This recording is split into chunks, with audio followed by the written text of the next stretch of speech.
right? The muscles are connected to the mind, right? The mind is connected to the muscles. There's a constant reciprocation. There's a constant flow of communication happening between the muscles and the brain. What is very, very possible and things that happen is that connection is not efficient. It's not great. I always like to think of it as like a pathway, right, in the woods. If you keep cutting, if you keep walking that pathway will stay there. If you don't, that path is going to overgrow. So that could be glute activation, right? That could just be from sitting. That could be core, right, and not being in a good posture position, right? The pillar core is not engaged. That posterior core is not engaged. So when we're doing these things, you're going to hear us talk a lot about putting the mind in the muscle.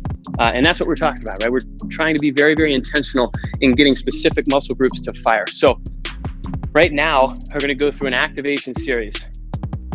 Last week, we were talking about kinesthetic awareness, and I was talking about putting my hand on my glute and actually having my glute fire into my hand.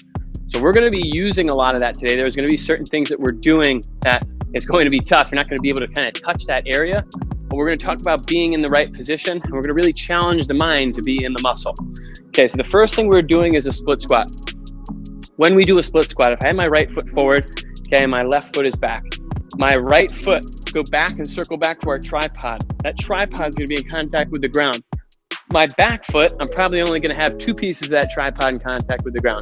The point underneath my big toe and the point underneath my pinky toe. And what I'm going to do is I'm going to drop down, keeping my chest nice and tall, my pillar core engaged. I'm going to take my right hand and put it on my glute. This is that kinesthetic awareness that we're talking about. By putting your hand on your glute, it's going to be a little bit easier for the mind to say, okay, hey, I have to fire that glute into this hand. So by putting this hand here, we're actually going to help ourselves in really improving the connection between the mind and the muscle. So now I could feel with my hand on my right glute, and I can actually fire that right glute. The right glute is standing me up. If I was to take my hand away, okay, and I do this, if I can still find it, great. If I can't, there's no problem right now. We're not holding weights. We're not doing anything where we need both hands free. Use that hand on the glute and make sure the glute is driving us up, okay? If you're struggling to feel that, if you have your hand here, right, if we're not firing that glute, I want you to think about driving through your heel as if I was to press this bottom point of the tripod. I'm gonna try to drive that into the ground. That should help you out, okay? We're gonna get 10 split squats on each side. When we're done, we are then going to come onto the wall. We're gonna be doing a little bit of a different exercise on these two. So the first thing we're going to do is going to be our wall facing tees. Okay, so I'm gonna be facing the wall. My arms are gonna be out. And from this position, the first thing I'm gonna try to do is drop my scaps down and in. So you should see, this is if the scaps are up, this is gonna be the scaps down and in. If the scaps are down and in, I'm trying to fire the muscles right here in between my scaps. I don't want my traps taking over. So if we do this exercise and you feel this happening, that's your upper trap taking over. It likes to do that because it's so strong because it holds the head up the whole day long. So what we want, we're gonna relax the scaps down and in. We are going to try to fire the middle of our scaps and try to pull our scaps together. Try to touch those scaps right in the middle. See if we can get the middle of our scaps firing. That's your rhomboids, and that's kind of the lower 50% of the trap. One of the most important parts of the trap muscle when we're talking relative to posture. Okay, so we're gonna hit our wall facing tees, and those are gonna be 10. The last one is going to be a wall facing overhead shrug. So now we're gonna start with our arms up. Same rules apply though. I'm gonna actually start with my traps down and in. Think about someone pulling on your traps and pulling those traps down and in when we find this position.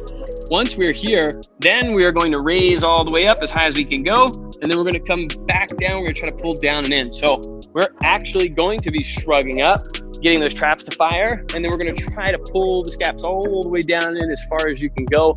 We'll get 10 of those. So the split squat, the wall facing T, and the overhead shrug.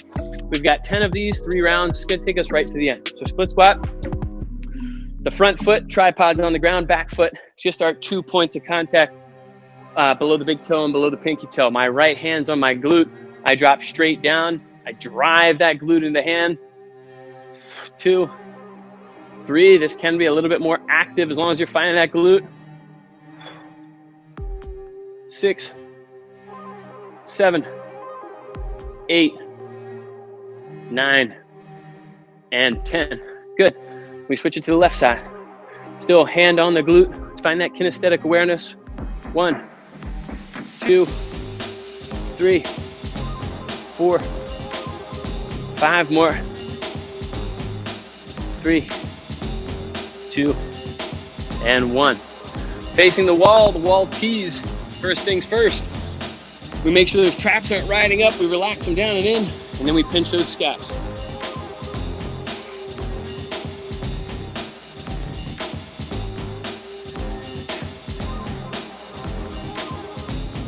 And 10. You should feel the middle of those scaps burn on that one. If you're not, your shoulders might be up a little bit. We'll work on that next round. Here, arms are up. Overhead shrug, we're coming all the way up. And then we're acting like someone's pulling those scaps down and in. 2. Your arms can be away from the wall. 3, 4, 5, 6, 7, and 10. Now, when we're pulling down, as I come down, I really want to focus on pulling those scaps down as far as I can. Okay, don't just stop. Don't just come here and stop. Try to really focus on pulling them down, down, down, down, down. Once they hit that point of no return, and we go back up. Okay, here we go. Split squat. 1 forward. Maintain that tripod.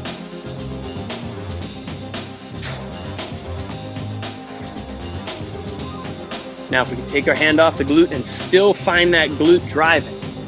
If you can still feel the glute contracting, perfect. We always like to do this, even before you touch a weight, you should be able to do this. If you can't put your mind in the muscle, if you can't get that muscle to fire intentionally, in my opinion, probably in our opinion, you should probably not be touching a weight. That means that we're not firing the muscle group that we want to fire. There's no point in holding weight in that. So let's go body weight first. Let's prove that we can do it. And then you add a little resistance to it.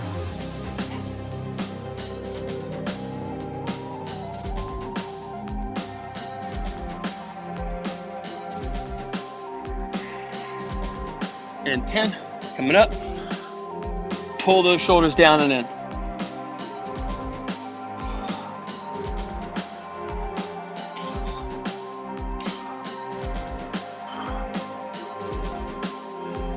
And 10. Last one here, guys. The last set, and then we're gonna go through some stretching. No stretching on this functional day. Here, 1 foot forward, 1 foot back. 10 good squats. I'm gonna try to do this without that kinesthetic awareness of my hand being there.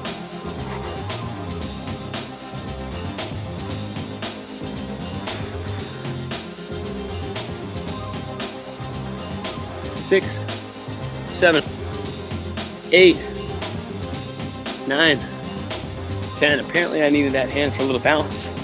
Other way, switch it up, find that tripod.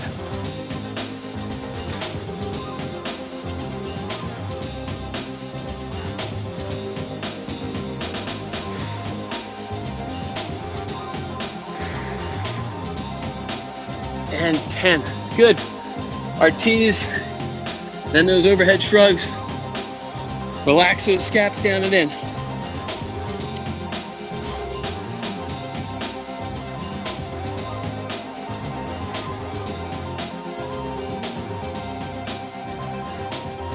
And 10.